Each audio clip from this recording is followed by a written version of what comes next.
시대를 읽고 변화를 만듭니다. 신천식의 이슈 토론.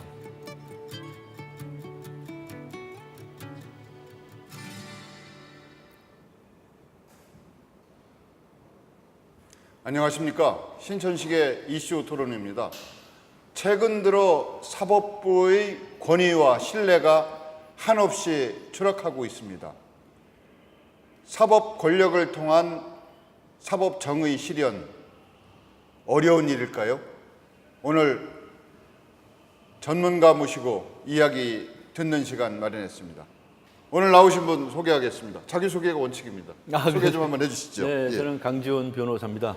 지금 뭐 변호사 사업은 하고 있지 않지만 변호사로 불리죠. 검찰에 오래 있다가 변호사를 한 7, 8년 했고요. 그리고는 지금 여러 가지 사회 활동하고 있습니다. 강지원입니다. 강지원 변호사님이라고 변호사라고 한정적으로 말씀드리기는 활동 영역이 워낙 크시고 또 뚜렷한 흔적을 남기시는 분이니까 대통령 후보로도 대통령 선거에도 출마를 하셨죠? 예. 그때도 신천식의 이슈 토론에 출연을 해주셨었는데 네. 이제 사법부에 오래 관여를 하신 분이니까 사법부라고 하는 것이 민주국가에서 어떤 존재의의가 있고 왜 존재하는지에 대해서 한번 말씀 좀 해주시죠. 내가 뭐 다 잘 아시다시피 사법부라고 하는 것은 이제 국가 통치기구의 일부죠. 우리가 헌법책을 보면 이제 입법부가 있고 행정부가 있고 사법부가 있다 얘기를 합니다. 근데 사실 이 삼권이라고 하는 것이 다 국민의 대리인들입니다. 국민들이 국가 공동체를 구성하죠. 그런데 그걸 운영해 줄 사람 누군가가 필요하기 때문에 입법부 같은 것은 국민들이 직접 선출을 해가지고 국회의원들로 구성하는 거고, 또 행정부는 뭐 대통령제 국가에서는 대통령을 이제 직접 뽑지만 공무원들은 다 뭐 시험을 본다든가 이렇게 해서 채용을 하는 거고, 사법부의 경우도 역시 마찬가지로 뭐 시험을 봐서 합격한 사람, 특별한 자격을 가진 사람 이런 사람들 구성하는 거거든요. 그래서 무슨 일을 하느냐? 사법부는 독특합니다. 어떤 법률적인 쟁점이 생겼을 때 그 누구 말이 옳은지를 제3자적인 입장에서 공정하게 판단을 해주는 겁니다. 그런 역할을 담당하는 것이 사법부죠. 그러니까 이 사법부라고 하는 것이 중요하다고 생각하면 엄청 중요하죠. 수많은 우리 사회 갈등들을 해소하고 올바른 길을 제시해 주는 그런 역할을 해야 되기 때문에 사법부가 이걸 바로 서야 한다 하는 이야기를 굉장히 우리가 많이 하게 되는 거죠. 최근 들어 사법부의 권위와 신뢰가 정말 한없이 추락하고 있는 것 같아요. 예. 어디가 그 끝인지 알 수가 없을 정도인데 그 일련의 사태를 뭐 법조 비리라든지 뭐 이런 식으로 불린다고 하면 몇 차례가 있었던 것 같아요. 의정부 뭐 대전지법에서도 그런 일이 있었고, 근데 최근에는 검찰의 검사장 출신 고위 간부 출신 변호사, 또 이쪽 법원의 부장판사 출신 변호사, 뭐 이런 분들이 주역으로 등장하는 그 재밌는, 국민들이 볼 때는 또 안타까운 그런 그 이야기가 계속 뭐 실타래처럼 끊임없이 이어져 나오고 있는데, 이제 법조 비리라고 하는 것이 언제까지 이렇게 계속 이어질 것인가, 이런 생각들을 안 할 수가 없네요. 그렇죠. 예. 우리 국민 여러분들께서 느끼시기에는 정말 처참하실 겁니다. 도대체 뭐 썩어도 이렇게 썩을 수가 있을까? 더군다나 뭐 검사장 했던 사람, 부장판사 했던 사람, 이런 사람들이 줄줄이 구속되는 사태가 생기지 않습니까? 그런데 사실은 이런 일이 과거에는 없었느냐? 대단히 송구스러운 말씀이지만 비를 비재했습니다. 대한민국 사법부, 우리가 이제 사법부라고 하면 이제 법원을만을 얘기를 하는데, 사실은 행정부에 속하는 검찰이 있습니다. 이건 이제 준사법부라고 부르죠. 그리고 더 나아가서 민간 차원의 변호사가 있습니다. 이걸 다 이제 합쳐가지고 법조 3륜. 그래서 법조계 이렇게 얘기하는데, 법조계 비리가 이게 하루 이틀 있었던 게 아닙니다.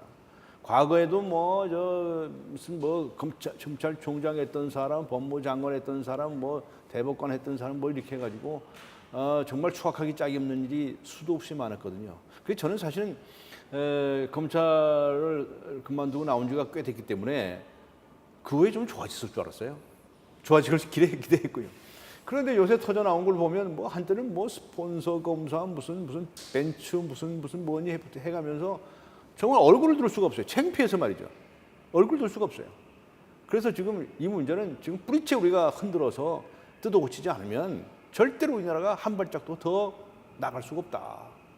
우리가 그동안에 무슨 경제적으로나 또는 민주화의 과정을 통해서 사실은 짧은 시간에 엄청나게 발달한 나라거든요. 근데 지금 대한민국 국민이 행복합니까? 서로 믿을 수가 있습니까? 정부, 법관, 검사 뭐 이런 사람들 믿느냐라고 설문조사 하면 답이 제대로 나옵니까? 이거 언제까지, 그러니까 우리 국민들이 행복하지 못한 겁니다. 그래서 저는 이 법조 비리 문제 끝없이 이어지는 것은 이제는 끊어야 한다. 아주 결단을 가지고 끊어야 한다. 그런 방법이 없을까? 이런 방안을 모색하자고 제안을 합니다. 오늘 그런 말씀도 좀 해주시기를 기대하면서 이제 법조 비리 이렇게 얘기를 하면 오늘 제가 뭐 신문 사설을 보니까 법조계가 아니라 범죄계 이렇게 얘기를 했더라고요. 심각한 야, 표현이죠. 참 흉흉한 제목을 다뤘구나 이렇게 생각을 했는데요. 이제 몇 가지 뭐 전관예우 문제라든지 무전유죄, 유전무죄라든지 뭐 여러 가지가 있는데 이제 전관예우를 제가 현직 그 변호사한테 한번 여쭤봤어요. 그분은 현직에 계시다가 법원에 계시다가 이제 개업하고 계신 분인데 물어봤더니 그분 대답은 이러시더구만요. 전관예우라는 오해는 있지만 전관예우는 없습니다. 전 참 좋은 대답이라 훌륭한 대답이다 뭐 이렇게 생각을 하고 그게 사실이기를 바라는데요. 이게 얘기를 들어보면 전관예우가 분명히 있는 거 아닌가. 특히 수임도 안 하고 아까 잠깐도 말씀드렸지만 뭐 전화로 청탁 전화를 한다든지 뭐 이런 사례가 비일비재한 것 같아요. 네. 예. 그 지금 이 전관예우 문제에 관해서 이 특이한 두 가지 견해가 있습니다. 하나는 방금 말씀하신 것처럼 실제 전관예우는 없다. 근데 우리 국민들이 그렇게 생각하는 사람이 많다라고 하는 시각이 하나 있고, 아니다. 전관예우가 왜 없냐? 이 터지는 사건 봐라. 이렇게 이제 주장하시는 시각이 있고, 그 이제 두 가지가 있는데 어느 것이 진실인지는 정말 조사를 해 봐야 되겠죠. 하지만 저는 무엇을 중시하느냐면 우리 국민들 중에는 지금 엄연히 전관예우가 있다고 생각하는 분들이 많다. 그 자체가 중요하다는 거예요. 왜냐하면 그만큼 신뢰를 받지 못한다는 거 아니겠습니까? 그 신뢰를 받지 못하는 것이 법조계고 또 우리 국민들이 대부분 그렇게 생각한다면 우리 국민들이 여러분이 왜 없는 걸 잘못 생각하고 있습니까? 라고 국민을 야단칠 겁니까? 어떻게 할 겁니까? 빨리빨리 그 잘못했다고 한다면 왜 그런 문제가 생겨나는지를 뜯어 고쳐야죠. 그래서 저는 그런 논란을 따지기 전에 전관예우라는 얘기가 왜 자꾸 나오느냐, 그 뿌리부터 뜯어 고쳐라. 그렇지 않으면 우리가 한 발짝도 더 나갈 수가 없다. 이렇게 주장을 합니다. 얼마 전에 뭐 저도 오늘 아침에 다시 신문 속에서 발견한 기사 내용인데요. 그 어느 기자분이 뭐 시평 비슷하게 쓰셨더라고요. 네. 서초동 그 법원청사 주변에서 변호사 개업을 하신 분이 거기 쓴 분이 저는 뭐 어디서 근무를 하고 어디서 근무를 한 뭐 출신인데 변호사로 개업을 한다. 제 동기 이런 분들이 어디도 있고 어디도 있어서 뭐 이런 식의 그 변호사 개업 인사 안내문을 했다고 그 나왔어요. 그래서 이것이 사실은 그 변호사 개업하시는 분들이 지금 말씀하신 전관예우에 대한 오해든 사실이든 그것을 조장하는 어떤 역할을 하고 있는 거 아닌가. 그렇죠. 당신들 스스로가 뭐 이런 얘기를 좀 한 것 같아요. 오히려 말하자면 그걸 이용하는 거죠. 예. 자기 선전을 해서 내가 어떤 사람들은 잘 안다. 그 사람을 통하려면 나를 선임하는 게 좋다. 나한테 돈 가져오면 내가 잘해주겠다. 이런 얘기거든요. 쉽게 말해서. 그런 얘기를 왜 합니까? 법률 지식 가지고 하면 되는 것이지. 그러니까 결국 이 전관예우니 뭐 유전 무전이 하는 이야기가 결국 무슨 이야기냐면 이제 사건을 처리하는 판사 또는 검사 또는 꼭 이 법조만이 아닙니다. 예를 들면 뭐 감사원이라든가 공정거래라든가 여러 이제 공직 사유가 있지 않습니까? 근데 거기에 매달린 당사자들이 있죠. 내가 억울함을 풀어야 되겠다든가 내 사건이 잘 처리됐으면 좋겠다는 바라는 사람들이 있겠죠. 그 중간에 사람이 끼는 거예요. 그 중간에 사람이 껴요. 그게 공식적으로 허가받은 사람은 변호사고 허가받지 않은 사람은 부록합니다. 역할은 똑같은 거예요. 중간에서 다른 역할을 해주는 것인데 이 중간에 있는 사람들이 과연 이제 전관이면 전관이라고 그러고 요즘 나오는 얘기는 현관, 현재 있는 사람도 현관이라고 그래요. 그러니까 이번 사건에서도 드러났지만 예를 들어서 무슨 감사원에 무슨 사건이 있는데 현직 검사에게 를 통해서 로비를 시도했느냐 안 했느냐 그게 쟁점이 되잖아요. 그뿐만이겠습니까? 정부 각 처에서 무수히 많은 사건들이 있는데 거기에 대해서 줄 서기 위해서 유력한 사람들 쫓아가서 백을 쓰는 거죠. 이 백 쓰는 겁니다. 한마디로 해서 고상한 말로 해서 청탁 그렇게 하는 거지 줄대 가지고 백 쓰는 겁니다. 그래서 그런 현상이 나타나면 어떤 결과가 생기느냐 간단하죠. 우리 사회가 깨져버립니다. 어떤 사람은 돈이 많아가지고 줄 잘 서가지고 줄 잘 돼가지고 백 써가지고 교도소에 가야 할 사람이 안 가고 또 억울한 일을 당한 사람도 계속 당해야 되고라고 한다면 우리 사회가 어떻게 건강하게 지탱해 나갈 수가 있겠습니까? 그거 완전히 깨지는 거죠. 그래서 지금 우리가 이 부패 문제는 한시도 소홀히 할 수가 없다. 이 부패 문제 해결하지 않고는 대한민국 안 된다. 이제 그런 생각을 가지고 있어서 정말 우리가 그 특단의 조치들을 우리가 함께 고민하고 우리 국민들이 제가 생각하기에는 결심을 해야 한다. 좀 그렇게 생각을 합니다. 이제 전관예우 근절 방안을 그 변호사협회 차원에서도 내놨다고만요. 네. 뭐 고위직들은 변호사 개업을 못하게 한다. 그럼 직업 선택의 자유가 제한받는다 이런 반론도 있고. 네. 근데 오죽하면 네. 스스로 그런 방안을 제시했을까 그런 그 생각도 들어요. 네. 근데 그것이 꼭 강 변호사님 입장에서는 어떠세요? 그러니까 그 지금 여러 가지 얘기들이 나오고 예. 있죠. 그런데 직업 선택의 자유라는 거예요. 이게 예를 들면 40살쯤 됐는데 퇴직을 했다. 50살쯤 되면 퇴직했다. 근데 변호사 못한다. 그럼 뭐 먹고 살 거냐? 뭐 이런 문제들이 생기기 있죠. 또 국가적으로 보면 그런 사람의 머릿속에 들어있는 지식을 활용하지 못하는 것도 문제가 있고 그래요. 그래서 이거 사실 직업을 제한하는 방식보다는 행위를 제한해야 한다는 이 얘기가 더 많습니다. 실제로 외국에서는 그렇게 합니다. 변호사가 판사하고는 전화 한 통 해서도 안 됩니다. 예. 밥 한 끼도 먹어서는 안 됩니다. 예. 옴짝달싹 못하게 합니다. 적발되면 엄청난 벌칙이 따르겠죠. 그럼요. 예. 그럼요. 그러니까 전화 한 통도 못하게 되는 거예요. 가서 면담도 못하게 버리는 거예요. 그렇게 행동한다는 걸 다 금지해 버리는 겁니다. 그러니까 오히려 알던 사람도 얼굴도 함부로 못 보는 거예요. 동창회에서 부딪히게 되겠다라고 안 가야 됩니다. 이걸 행위 규제라고 그러거든요. 그러니까 뭐 취업을 금지하느냐 마느냐를 보다도 이런 그런 시시콜콜한 행동들을 다 금지시켜 버리는 이런 방법들을 우리가 개발을 해야 됩니다. 요즘 무슨 뭐 전화를 통화 예, 뭐 그 녹음을 기록을 전부 한다든가 예. 이런 얘기도 나오고 있는데 실제로 그거는 외국에서는 우선 이제 워낙에 법이 정착이 돼서 이제 전화할 생각도 안 하죠. 또 그것을 기대하는 또 당사자들도 없죠. 그런데 그렇게 하기 위해서는 시시콜콜 전화 한 통화도 못하게 하거나 아니면 무슨 점심도 한 끼 못하게 하거나 요새 뭐 점심값을 얼마나 하느냐 때문에 뭐 여러 가지 말이 많던데 하여튼 뭐 그런 문제까지를 우리가 시시콜콜 정립해 나간다고 한다면 못할 바 없습니다. 왜 못합니까? 과거에 비해서요. 우리나라의 부패 수준을 보면 사실 길거리에서 무슨 뭐 교통 단속에 걸려서 근데 도청 경찰관한테 용돈을 줬다 하는 사람이 많이 줄었어요. 옛날에 세무서에 가서는 뭐 돈봉투 들고 가야 한다는 얘기도 많이 줄었어요. 그렇게 눈에 보이는 것들은 상당히 많이 줄어든 것 같은데 그렇다고 해서 우리 공직사회가 깨끗해졌느냐? 여론조사를 해보면요. 70%가 믿질 않아요. 70%가 대한민국 공무원들 뭐 법조계 사람들 못 믿겠다 이렇게 나와요. 그러니까 지금 뭐가 달라졌다고 얘기할 게 없어요. 눈에 보이는 것만 좀 고쳐졌다고 볼 수 있을지는 모르지만 근본적으로 우리가 부패가 척결됐다고 말할 수는 없고 지금이야 오히려 어떤 의미에서는 은밀하게 또 거액에 요새 뭐 억자는 말도 안 되거든요. 뭐 10억, 100억 뭐 이렇게 막 나가니까 뭐 이런 것들이 늘어나는 걸 보면 심각하게 받아들여야 하지 않을까 생각합니다. 이게 무전유죄, 유전무죄 이 얘기가 나온 게 한 30년이 더 되지 않았나 뭐 예. 그 어림 좀 되는 것 같은데 예.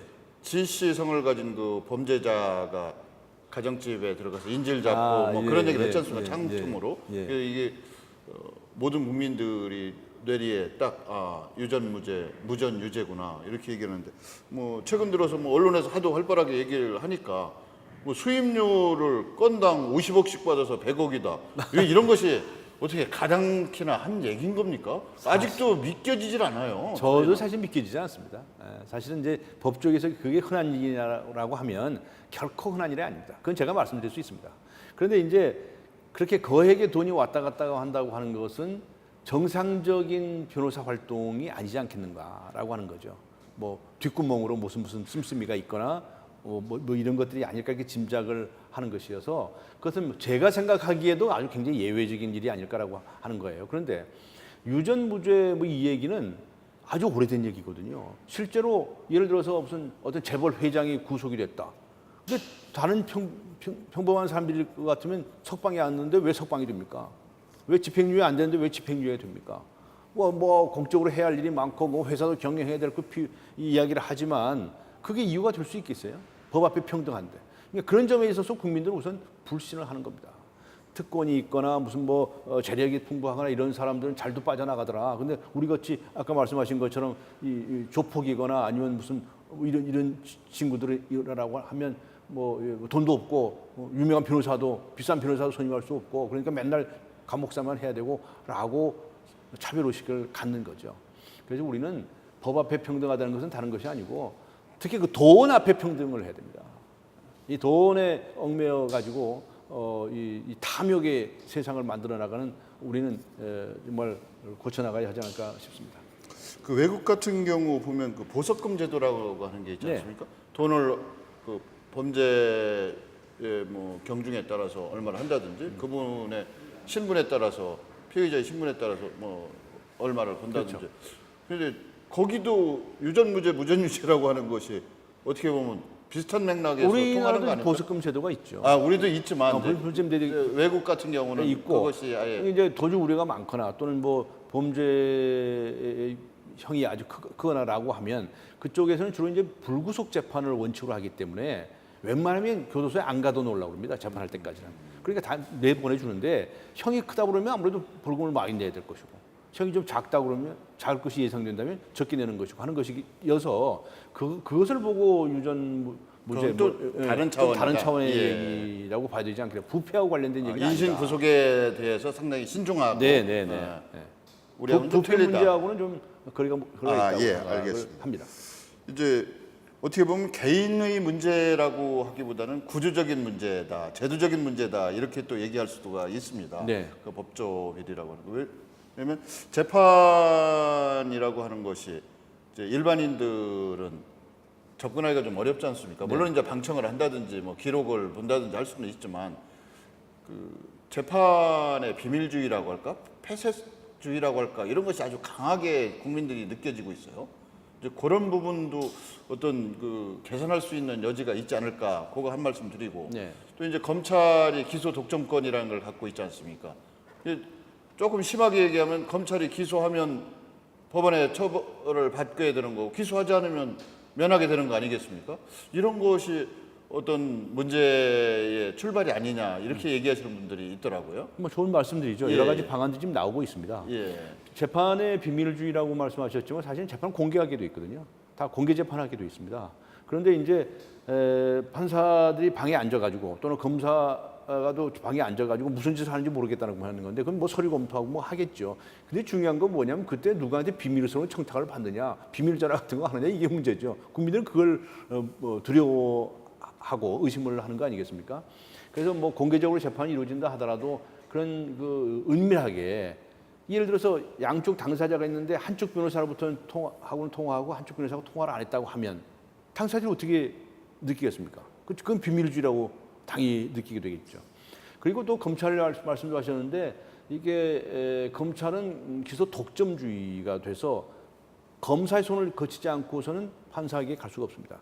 따라서 만일에 검사가 검찰 자체 내해 비리, 다른 검사의 비리를 수사했을 때 팔이 안으로 굽는다라고 해서 봐주기 수사를 하지 않느냐라는 비난이 그래서 나오는 거죠. 다른 사람들 같으면 다 재판에 넘겼을 텐데 봐주는 거 아니냐, 조사하는 척만 하고 하지 않는 거 아니냐. 이번에도 뭐 어떤 사건은 뭐 검찰이 봐주기 수사하느냐 아니냐 막 비판이 나오고 하는데 그런 오해를 받는 거죠. 그렇다면 검찰은 그런 오해를 받지 않으려고 한다면 재판 기소권을 좀 더 분산해야 된다고 저는 그렇게 생각을 합니다. 뭘로 아무리 수사를 잘한다 하더라도 국민들은 오해를 할 수밖에 없어요. 정말 봐준 것 같은 인상을 받는 경우가 너무 많거든요. 그래서 저는 공비처라고 그러죠. 공직자 수사 비리 수사처. 저런 거 만들어야 된다고 생각해요. 그걸 가장 반대하는 데가 어디냐면 검찰이에요. 왜냐하면 자신들이 검찰의 독점권을 뺏어가는다고 생각하는 거거든요. 근데 저는 뭐 그렇게 생각할 필요가 없다고 생각해요. 거기도 결국 검사들이 해야 할 일이기 때문에. 그런데 이쪽 자기 자신을 자기 머리를 자기가 깎기 어렵다는 말이 있지 않습니까? 그런 것처럼 정말 검찰이 투명하게 나 깨끗하니까 얼마든지 조사하려면 조사해라라고 하는 자세를 가져보라 말이죠. 그럼 공비처 같은 거 설치하는 걸 왜 이렇게 반대합니까? 검찰이 제일 반대해요. 전 반대하지 마라. 전 그렇게 얘기를 합니다. 이 검찰 생활을 한 20여 년 하신 그렇죠, 걸로 했죠. 제 기억이 나는데 예. 검찰 선배시지 그렇죠. 않습니까? 예. 저 어떤 분 그 변호사님 아시냐고 그랬더니 15대 한번 뵌 것 같다고 그런 말씀하시더라고요. 벌써 이제 거기도 간부를 마치고 나와서 변호사 하시는 분인데 그래서 우리 강지원 변호사가 검찰에서도 선배 우에 속하시는 분이구나 이런 생각을 하게 됐는데 이제 지금 검찰의 모습을 보게 되면 검찰 출신 선배로서 어떤 생각을 하시게 되세요? 할 말이 많죠. 예. 저는 검사를 그만둘 때 예. 이미 저는 그냥 그때 서울 고등검찰청의 형 검사가 그만두는 거였거든요. 예. 근데 그 당시에 기자실 인사차 들렸는데 몇 마디 한 것들이 막 신문에 대서특필이라고 막 9시 뉴스에 내가 퇴직했다고 막 나오고 막 그랬었어요. 제가 그때 그런 얘기했습니다. 검찰에 3적이 있다. 내부에 3적이 있다.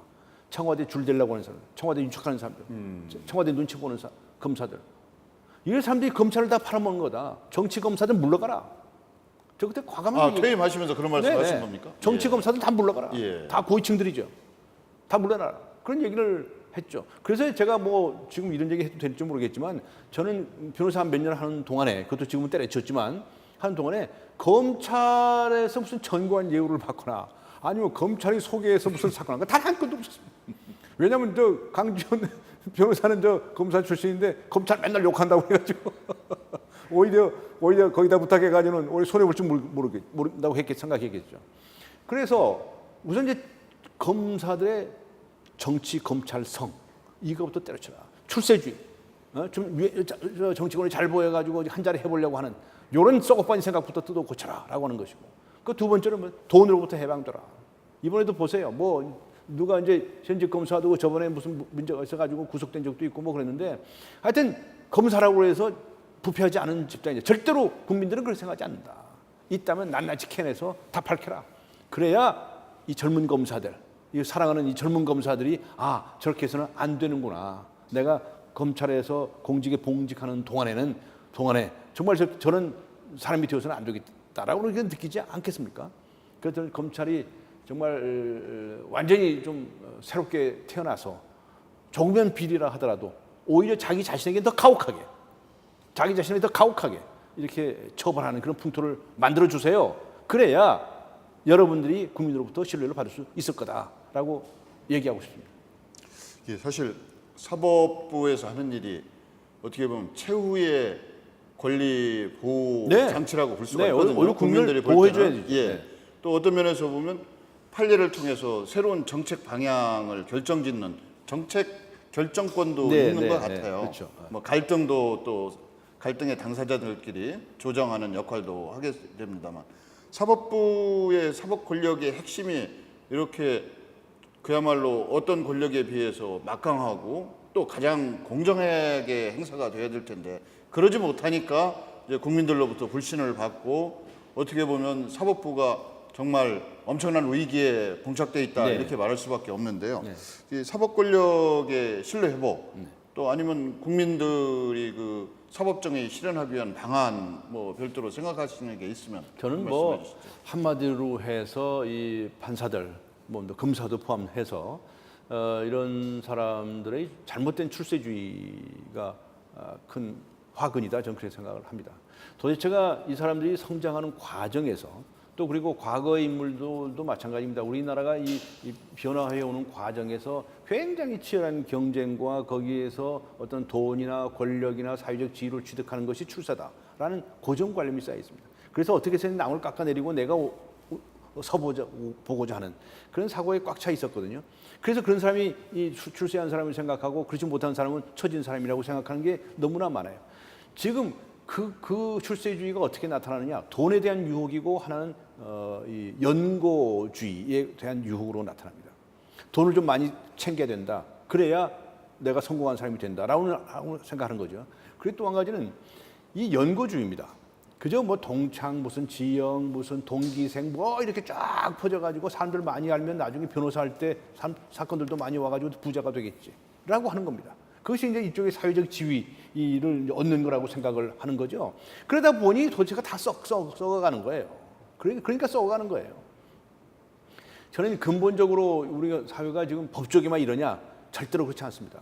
다른 공직사회도 그렇게 하고 국회에 있는 국회의 구성원들도 마찬가지입니다. 더 나아가서 사회, 예를 들어 무슨 기업체라든가 이런 데 보세요. 거기 엄청 썩었습니다. 엄청 썩었습니다. 예를 들어서 뭐 입찰 하나를 딴다든가 무슨 협력업체에서 무슨 수주 하나 하려고 해보세요. 온갖 백을 다 동원하고 온갖 돈 봉투를 갖다 바치고 이래야 성사가 되는 거거든요. 이러면 지금까지 우리는 성장해왔지만 그 이상 넘어가지 못합니다. 그래서 저는 우리 특히 젊은 법관들이나 검사들 또 변호사들한테 기대를 하는데 이 잘못된 이 출세주의, 금권주의 뭐 이런 것으로부터 해방돼서 정말 공적인 사고를 가지고 세상을 살아보도록 노력합시다. 우리 같이 늙은 사람들은 이제 떠나가야 할 사람들이고 썩을 대로 썩었던 사람이라고 칩시다. 그렇게 하고 우리 젊은이들이 이제 좀 나서서 변화해 주면 어떨까 이렇게 간곡하게 부탁하고 싶은 거죠. 지금 아주 중요한 말씀을 해주셨는데 강 변호사님 같은 경우가 시골 섬소년 출신 아니십니까? 이제 뭐 고향은 말씀 안 하신다고 해도 그 섬소년이었었다 뭐 이런 말씀을 하셨고 또 이제 뭐 연고를 갖고 계시다고 하면 대한민국에서 가장 강력한 부부의 연을 또 갖고 계신 것 같아요. 김영란 전 대법관이 부인이시지 않습니까? 이제 최근 들어서 김영란법의 필요성, 의미 뭐 이거에 대해서 여러 군데서 재고해야 된다는 얘기를 많이 하는데 부부간에 대화를 좀 하시나요? 김영란법에 대해서? 많이 하죠. 주로 어떤 내용을 많이 하시나요? 그러니까 이제 처음에 본인은 김영란법이라는 걸 제안을 해 놨는데 이게 이렇게 이제 국민들이 비상한 관심을 가져준 데 대해서 정말 감사하게 생각을 해요. 본인으로서는 그런 얘기를 자주 하죠. 그런데 이것을 저지하고자 하는 또 무시무시한 세력들이 발호를 하고 있습니다. 근데 그 생각에서 어떤 생각을 하겠어요? 야, 너무 썩었다. 너무 썩었다. 도대체 이런 법을 반대하는 사람이 누구겠습니까? 더 부패하고자 하는 사람들, 더 썩어 문드러지고자 하는 사람들이겠죠. 그 사람들이 누굽니까? 뻔하지 않습니까? 그래서 이제 매일 뭐 식탁에서 소파에서 이제 얘기들을 많이 나누는데 이제 9월 달부터 시행이 되지 않습니까? 그런데 그 9월 달부터 시행되는 법안도 당초의 법안보다는 엄청나게 후퇴한 겁니다. 엄청나게 후퇴한 거예요.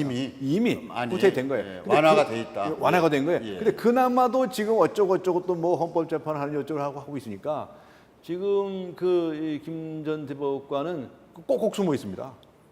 매스컴에서 거의 하루가 멀다 하고 뭐 인터뷰 요청, 뭐 취재 요청이 오는데 본인의 입장은 그런 겁니다. 지금 사회적으로 논란을 하고 있는데 논란이 진행되고 있는데 본인이 자꾸 이렇게 얘기하면 또 갈등을 또 뭐 부추길 수도 있고 혼란을 초래할 수도 있으니까 지금은 가만히 있어야 할 때가 아니냐라고 생각을 해서 꼭꼭 숨어 있거든요. 그래서 좀 이해를 해주셨으면 감사하겠고. 네, 아니 이제 뵌 김에 물론 아니지만 아침 저녁으로 자주 뵐 테니까요.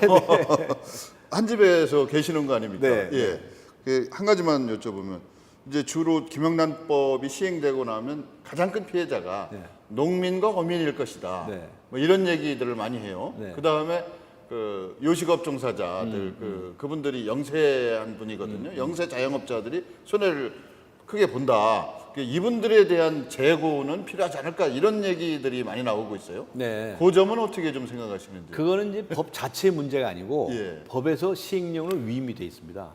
그래서 정부에 위임이 돼 있어요. 그래서 국민권익위원회에서 안을 이제 내놨죠. 시행령을 이렇게 만들겠다. 9월부터 시행이 되니까. 그러니까 이제 선물 같은 거는 3만 원까지만 허용하고, 그다음에 밥 먹는 거 3만 원까지고 선물하는 것은 5만 원 정도까지다라고 하는데 그런데 이제 이 식당 하시는 분들은 3만 원은 너무 적습니다. 3만 원짜리 점심 가고는 안 되고 최근에 나온 얘기에 의하면 한 7만 원 정도까지는 밥값을 높여야 되지 않습니까? 예. 이런 제안이 나오고 있고 예. 또 이제 선물 같은 경우에는 이제 여기 갈비짝 예. 한우 세트가 문제거든요. 그 5만 원짜리 갖고는 안 된다. 한 10만 원짜리 늘려달라 이제 이런 요청을 하신다고 그래요. 그래서 이거는 지금 김영란 전 대법관이 본인이 얘기할 건 아니고 더군다나 저도 얘기할 건 아니고 이 정부에서 국민권익위원회가 주축이 되겠죠. 거기서 국민들 여론을 수렴을 해서 이제 적절한 수준이 어디일까라고 하는 것을 선정을 해야 되겠죠. 그 부분은 재량권의 여지가 있구만요. 정부 위임이 돼 쪽에 있어요. 정부 쪽에 위임이 돼 있는 거죠. 아. 그래서 저는 이제 뭐 그 금액의 과다 이런 것보다 이제 뭐 그런 농어민들도 다 이제 배려를 하는 면이 있어야 되겠죠. 근데 한 가지 괘씸하게 생각하는 건 아니 그 공짜 갈비짝, 공짜 한우 세트 그거 10만 원짜리 받아 먹고 싶어하는 사람 누구냐? 공직자들 못 받아 먹게 했거든요. 공직자들이 이거 그렇고 공짜로 받아 먹어야 됩니까? 라고 해서 그 점은 좀 아주 괘씸하게 생각해요. 그러니까 농어민을 돕자고 하는 것은 이해를 하지만 그런 심법부터 뜯어고치는 것이 바로 우리가 부패를 척결해 나가는 게 아닌가 하는 말씀을 드릴 수 있다고 생각합니다. 아까 국회의원 구성도 말씀하셨는데 사실은 고시 한번 하게 되면 그것이 꼭 성공의 지름길이 되거든요. 네. 도정사가 되고. 지금까지는 그랬죠. 예, 네. 젊은 나이에 뭐 약관에 20대나 30대 하는 것도 고시가 늦은 편이지 않습니까? 네. 그때 한번 고시에 되면 승승장구 양지 쪽에서 살아갈 수 있는 이런 시스템이 대한민국 말고 다른 나라도 어떻습니까? 외국의 경우 같은 경우. 외국에는 꼭 그렇지 않고요. 예. 우리나라도 지금 이제 좀 변한 게 워낙에 많이 뽑습니다. 예. 요새 로스쿨 제도까지도 워낙에 많이 뽑고 그 중에서 판사나 검사 되는 사람은 많지 않습니다. 그런데 지금 실제로 아시는지 모르겠습니다만은 지금 바로 개업을 한 변호사, 젊은 변호사들은 한 달에 200~300만 원밖에 못 받아가는 친구들도 많고 오히려 사건 한 달 내내 한 건도 수익 못하는 친구들 많습니다. 그동안에 도대체 법조인 양성 제도를 너무나 인기 영합 위주로 끌어왔기 때문에 과다 양성을 해댔어요. 법조 인력이 좀 과다합니다. 과다합니다. 마치 의사들 세계가 굉장히 많아져가지고 굉장히 어려운 그 의사들도 많이 늘어나지 않았습니까? 똑같습니다. 똑같은 현상이 우리나라에서 벌어지고 있는데 이렇게 정말 방금 말씀하신 대로 뭐 고시 한번 합격하면 평생 보장된다라고 생각하는 그런 고정관념이 있었기 때문에 그런데 이제는 결코 그렇지 않습니다. 판사나 그 중에서 또 특별한 재능이 있어서 판사나 검사가 된 사람이 있다면 그 사람은 이제 본인이 뭐 특히 원하지 않거나 또 사고가 있지 않으면은 일단은 판사 검사를 하겠죠. 근데 변호사로 나가서 평생 보장된다는 법은 절대로 없습니다. 요즘은 그래서 뭐 사내 변호사 같은 데로 들어가는 친구들도 많고요. 그래서 이 법조 인력 양성 문제도 좀 합리적인 방향으로 좀 갔으면 좋겠다라고 하는 그런 생각을 많이 합니다. 죄송한 표현인데 법조인들이 저희가 볼 때는 KS 스카이 대회를 나와서 그것도 이제 법대에서 네. 머리 좋은 사람의 그 별칭이거든요. 예. 예. 이제 KS 마크 뭐 이런 얘기도 하고 그 대표적인 KS 마크가 우리 변호사님이신 것 같은데 이제 죄송한 표현인데 사법연수원의 그 교육 커리큘럼이나 이런 쪽에 어떤 문제가 있는 건 아닌가요? 그러니까 사법연수원이라고 하는 것은 2년 동안 교육을 시키고 예. 그 중에서 1년은 이제 현장 실무 같은 걸 많이 하거든요. 그런데 이 고시 합격한 사람들 자신부터가 이 고시 합격은 출세다라고 하는 고정관념이 꽉 차 있어요. 제가 사법연수원 교수를 2년 했습니다. 예. 그때 그 몇백 명 되는 그 연수생들한테 제가 그랬습니다. 여러분이 정말 법조인의 길에 적성이 맞다고 생각해서 여기 지명해 오신 분이 몇 사람 이상 있습니까? 만일 적성이 맞지 않는데 남들이 출세한다고 하니까 달달달 외워가지고 고시에 합격했다고 생각하는 사람 손 들어봐라. 많을 거다. 그런 사람들은 다 나가세요. 다 나가세요. 네, 그랬습니다. 좀 외람된 얘기지만 그 대표적인 사람이 접니다. 예. 저 같은 사람은 사법고시를 보면 안 되는 사람이었습니다. 예. 왜냐면 적성이 안 맞거든요. 뭐 너 훔쳤어 안 훔쳤어 너 때렸어 안 때렸어 맨날 이거 하는 거는 거기에 적성이 맞는 사람에게 맞겠지만 저한테는 안 맞았습니다. 훔쳤어 안 훔쳤어 안 훔쳤습니다 라고 하면 그럼 집에 가라 좀 그런 스타일이거든요. 그래서 지금 청소년 사업하고 사회운동하고 뭐 방송하고도 아니고 이런 일에 원래 저는 적성이 맞는 거예요. 예. 그런데 고시 합격하면 출세했다, 평생 보장된다 이런 생각 때문에 고시도 수석으로 합격하셨잖아요. 그렇죠. 그러니까 뭐 그런 사람은 뭐 아주 검찰 내에서도 뭐 승진도 빠르고 다 할 거라고 뭐 얘기를 해요. 그래서 제가 검사장 승진 앞두고 이제 그만둬 버렸습니다. 나는 하려면 하겠지만 나의 적성을 일찍부터 찾아야 되겠다. 그래서 제가 청소년 사업을 하면서 예. 제 자신이 오히려 변했다는 겁니다. 제 자신이 참 개과천선했다고 할까요? 우리 사랑하는 젊은이들은 청소년들은 자신의 타고난 적성을 찾아서 그것을 개발하는 것이 훨씬 더 행복한 일이다. 그러니까 저부터 그렇게 해야 되겠다라고 해서 검사 때려치웠죠. 이제 변호사도 때려치웠죠. 그저 그냥 지금이 훨씬 더 행복해요. 예, 제가 그렇게 한다고 하니까 돈을 많이 쌓아둬서 부자에서인가 보다라고 생각하는데 천만의 말씀입니다. 그럼 저는 정말 이런 복이 많은 사람, 그래도 복이 많은 사람이 속해서 연금이라도 받으니까 그냥 그렇게 두시고 살아가면 되는 것이지. 이 나이에 그 돈 많이 벌어서 쌓아놔가지고 뭐 할 거냐 말이죠. 그래서 돈에 대한 관념도 바뀌고 사회적 지위나 권력에 대한 관념도 바뀌고 그래서 올바른 출세관이라고 할까요? 올바른 삶의 지향 이런 것들을 우리가 찾아간다면 특히 우리 좀 젊으신 분들, 법조계 젊은이들에게 권고하기를 우선 그거부터 하자. 우리 삶의 기본 철학부터 바꾸자. 그래야 여러분이 봉사하는 대한민국도 변하고 발전할 겁니다. 라고 하는 그런 정말 간곡한 충고를 하고 싶습니다. 이건 어떻게 보면 가장 속물적인 질문일 수가 있는데요. 예. 이제 부부니까 예. 김영란 전 대법관이 변호사 개업을 아예 안 하셨지 않습니까? 그렇죠. 공개적으로 선언을 하셨다고 마냥 안 한다고. 예. 그러면 대법관 출신 그 변호사들 수임료가 한간에서는 뭐 얼마다 이런 얘기가 떠들고 있는데 예. 그게 이제 뭐 합의가 되셨던 겁니까? 그렇죠. 그러니까 흔쾌히 오케이를 하셨어요? 집사람 김 전 대법관이 퇴임을 앞두고 뭘 할까 고민을 많이 하지 않겠습니까? 근데 본인은 변호사 하지 않겠다. 예. 왜냐하면 제가 변호사하는 것을 보면서도 느낀 것도 많았고 그리고 전관 예우라는 게 가장 마음에 걸렸죠. 근데 공개적으로 이런 말은 안 합니다. 왜냐하면 다 변호사를 대부분 하시기 때문에 그분들에게 누가 될까 그렇죠. 그런 말을 안 합니다. 그런데 본인은 나는 이제 변호사 같은데 적성이 안 맞는 것 같다라고 예. 해서 이제 사행을 하는데 이런 정관 예우나 이런 것을 피하고 싶은 마음은 정말로 있은 거죠. 그래서 저도 그때쯤 해서 하던 변호사를 다 치워버렸습니다. 같이 그만두셨고. 왜냐하면 지금 대법관한테 갈 사람이 저한테도 올 수가 있거든요. 그럴 수도 있죠. 저를 통해서 어떻게 무슨 영향력 예. 행사 해볼까 하는 유혹도 받았거든요. 그래서 마침내 하기 싫은데 잘 됐다 해서 그때 다 같이 그만둬 버렸어요. 그래서 이제 전 지금 사무실도 없어요. 근데 여기저기 이제 뭐 사회단체 있고 사회운동, 청소년 단체 왔다 갔다 하면서 이제 봉사하고 다니는데 이제 그게 뭐 저희들의 실체죠. 예. 집은 자가인가요? 그럼요. 예. 지금 저희가 젊었을 때 결혼하자마자 예. 아파트 당첨이 된 게 있어요. 예. 그게 지금까지 남아있는 집 한 채고. 그렇습니다. 예, 또 데는 그 전세 내고 딴 들어가서 전세를 살다가 그게 뭐 전세금하고 거의 비슷해가지고 그거 하나 또 소유권 넘겨놓은 게 있고 뭐 그런 정도죠. 예, 알겠습니다. 그래도 변호사님 이렇게 부르는 게 저희 편해요. 예. 그래서 계속 괜찮습니다. 부르겠습니다. 네, 변호사 일은 안 하시지만 예. 변호사의 전문성과 또 예. 법률가니까. 예, 훌륭한 이제 직업이신데 최근 들어서 강주현 변호사 그러면 매니페스토 운동을 또 빼놓을 수가 없어요. 네. 또 청소년 보호 활동도 빼놓을 수가 없고 예. 이 두 가지를 좀 가지고 우선은 청소년 보호 활동에 전념하시게 된 계기가 있으신지 어떤 생각으로 참여하시게 됐는지 이 말씀 좀 한번 해주시죠. 그래서 이제 그게 정말 오히려 전 청소년 사업을 하면서 제 자신이 변했다고 말씀을 앞에 드린 것처럼 처음에 이제 고시 학기 말씀하셨지만 수석 합격하고 어쩌고 해서 검찰청에 딱 배치해서 갔어요. 그런데 거기에 이제 비행 청소년 전담 일이 처음에 저한테 떨어졌습니다. 초임 검사여서. 근데 그때 이제 오토바이 훔쳤다, 학교 폭력이다 해가지고 잡혀온 청소년도 있을 거 아니에요. 그 친구들하고 조사하면서 자꾸 만나게 되면서 저는 엄청난 많은 영감을 받았어요. 쟤들이 왜 저렇게 됐을까? 아니 내가 어렸을 때하고 똑같은데?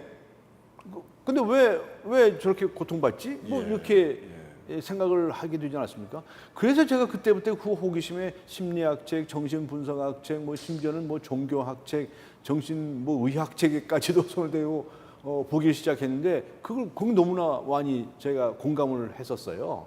저희 자신의 과거를 되돌아보고 회개 반성하는 점도 있었고, 그리고 또 이 청소년들이 변하게 하기 위해서는 무엇을 하면 좋을까라고 하는 것도 연구하게 되고요. 그래서 뭐 자타가 공인하듯이 그냥 제가 아주 전문가가 되어버렸습니다.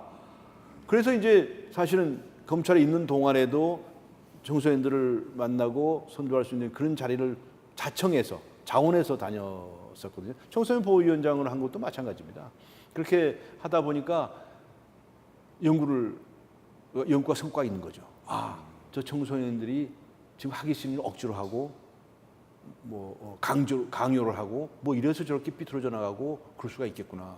저 아이들이 하고 싶은 일을 잘할 수 있는 일을 시켜주면 펄펄 나르겠구나.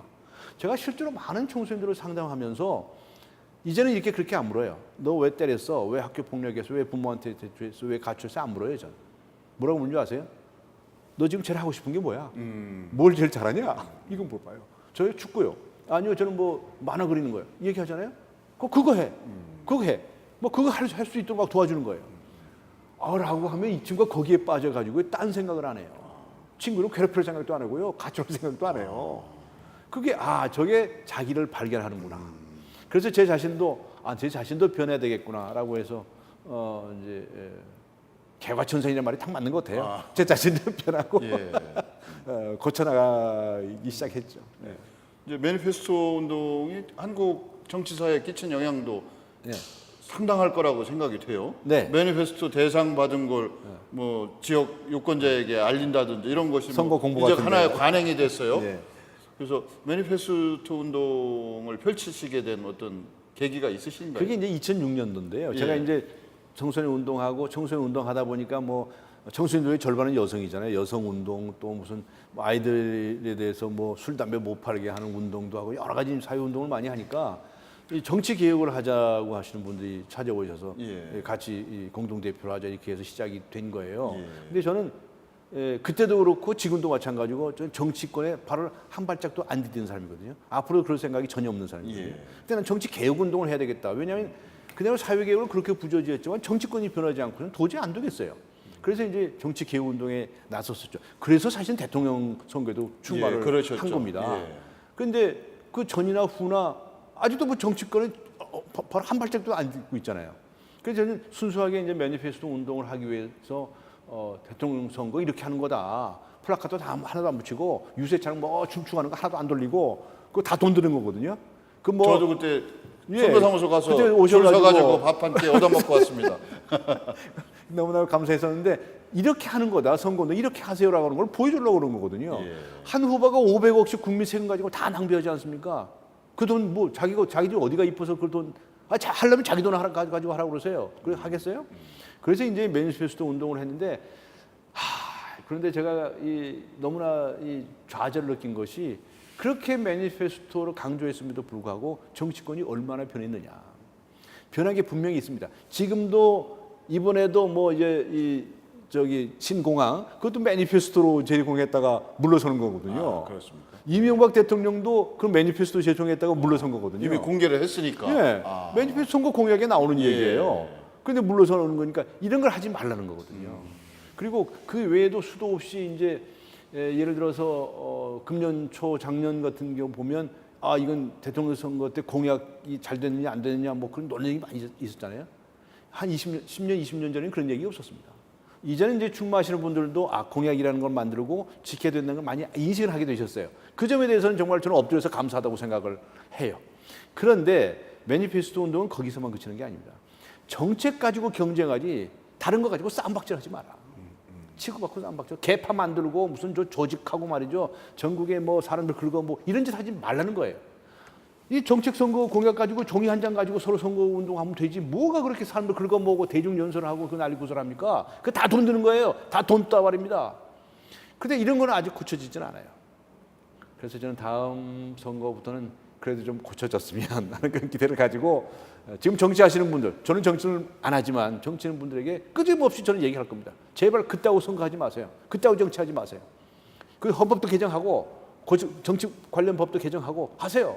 라고 이제 쉬지 않고 얘기하려고 하고 있습니다. 다른 얘기도 얼마든지 또 질문 드릴 게 많은데 시간도 어지간히 된 것 같아서 네, 그렇습니까? 저희가 법조 비리 사법부의 권위 실추에 대해서 또 얘기를 하고 있으니까 법조인의 덕목, 이게 삼권분립의 한 축이면서 그 사법부의 권위나 사법 권력이 생생하게 존재하고 있는 것이 필요하다고 네. 다들 뭐 동의하시니까 네.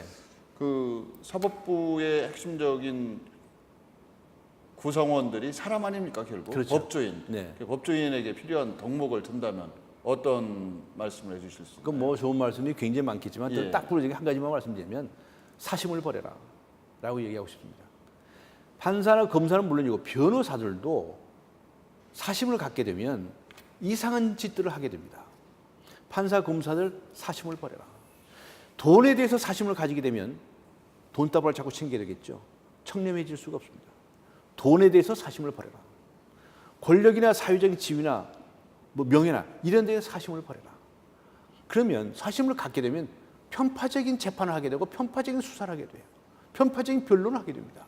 따라서 그 사심을 버려놓으면 공정하게 됩니다.